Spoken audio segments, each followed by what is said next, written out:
After the game, Curry had said if Curry hadn't got injured, that he saw the Warriors going the distance.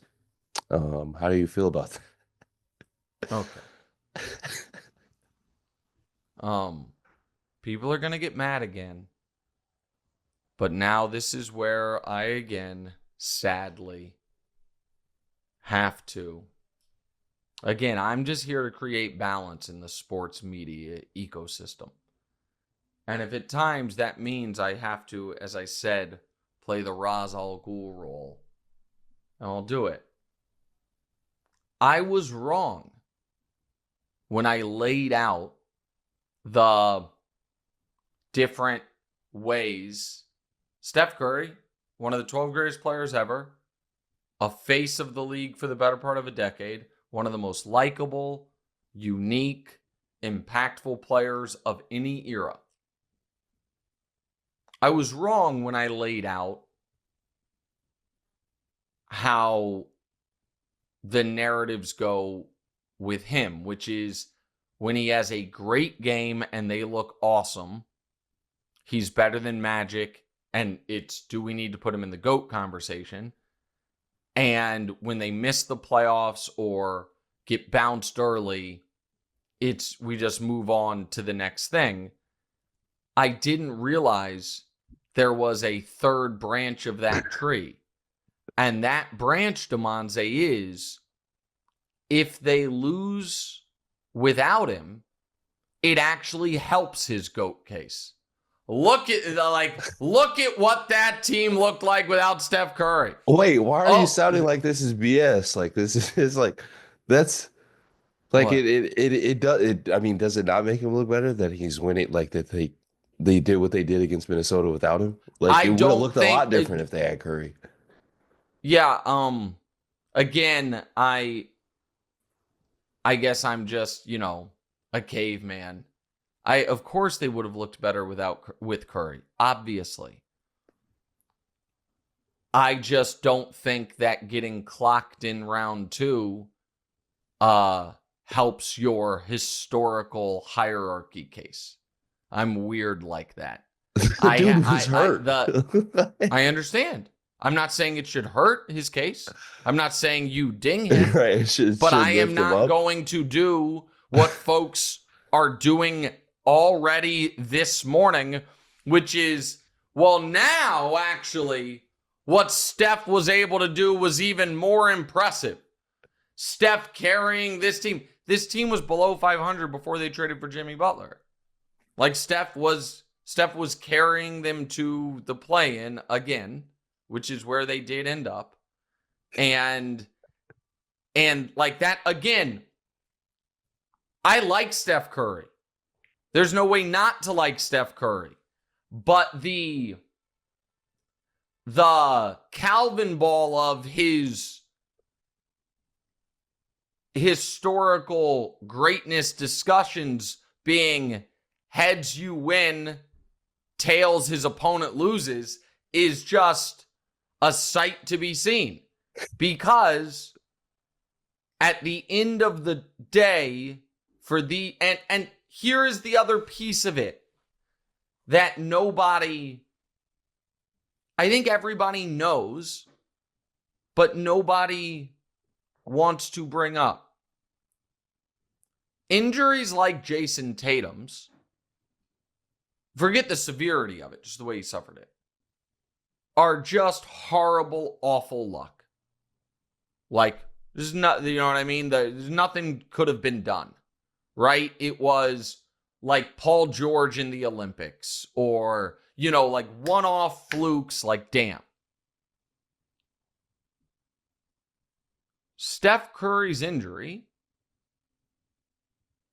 was one of the catalysts of that was that the Golden State Warriors, when Steph Curry was playing, needed 7 brutal games to beat Houston.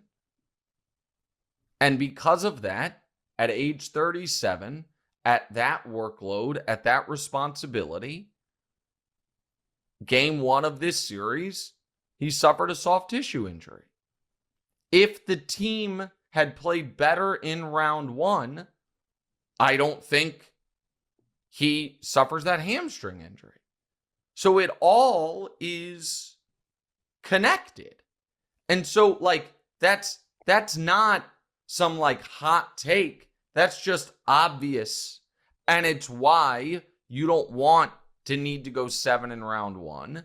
It's why you don't want, and this is on the Warriors, to have such a heavy offensive burden on Steph, all of that. But what I'm not going to do is be a party to the conversations of, man, oh man, if Steph didn't get hurt, the Warriors could have won the championship, when we saw that at 37 years old, given the way the Warriors are built and what is asked of Steph, that he had a hard time getting through 2.5 weeks of playoff basketball, much less 2 months.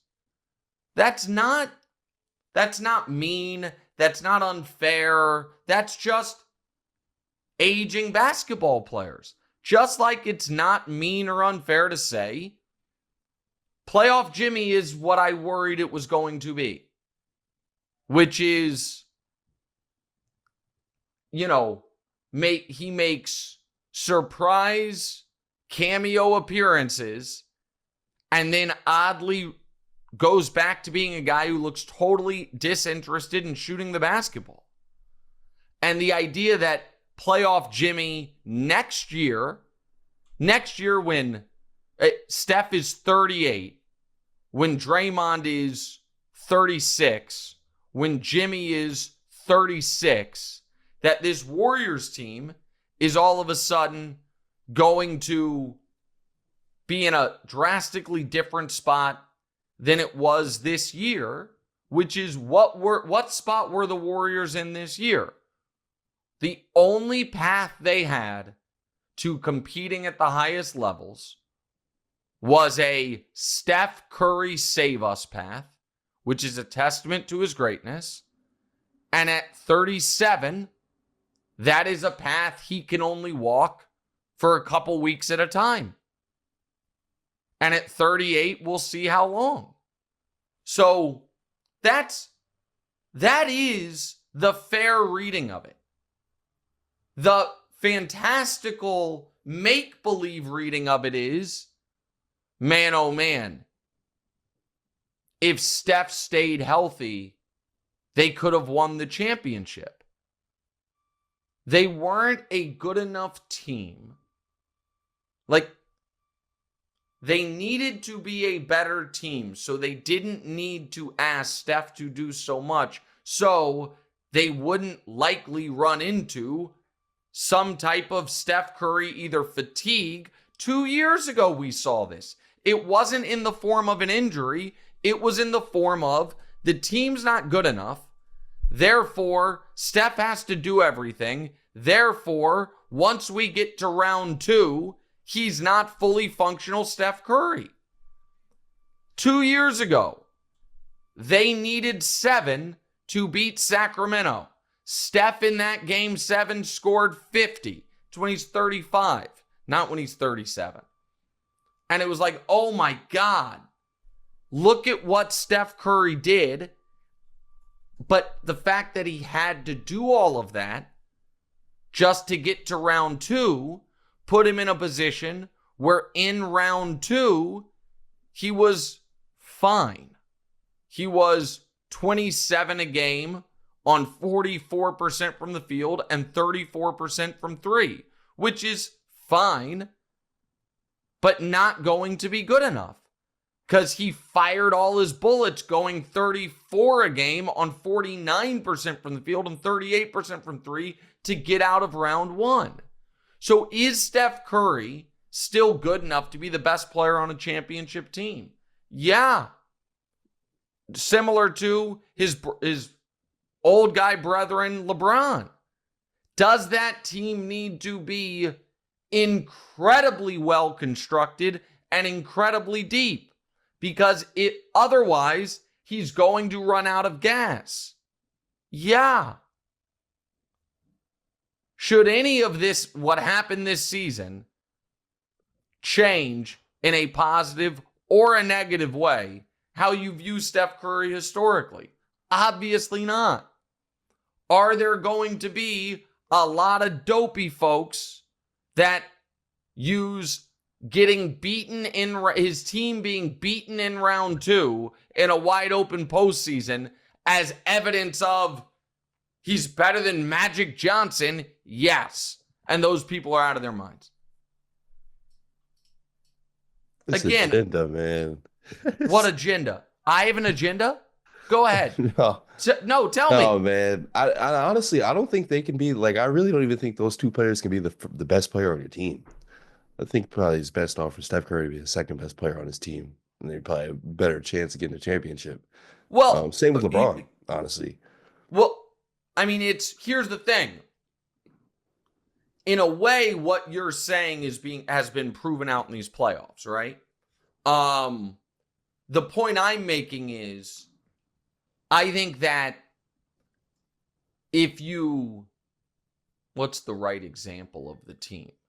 Like if you put Steph or Bron on the fully healthy, fully functional Celtics in place of Tatum, I think either one of those, I think with Steph or with Bron, they could win the championship, and they would be the best guy. Player. I see. Yeah, right. You see what I'm saying? Like you're right that the easiest way would be to just like add Giannis, or in the Lakers' case, they did add Luka, but Luka didn't play like Luka's supposed to in the playoffs, and the Lakers roster was screwed up. But that's the point I'm making. I do think though Steph and Bron,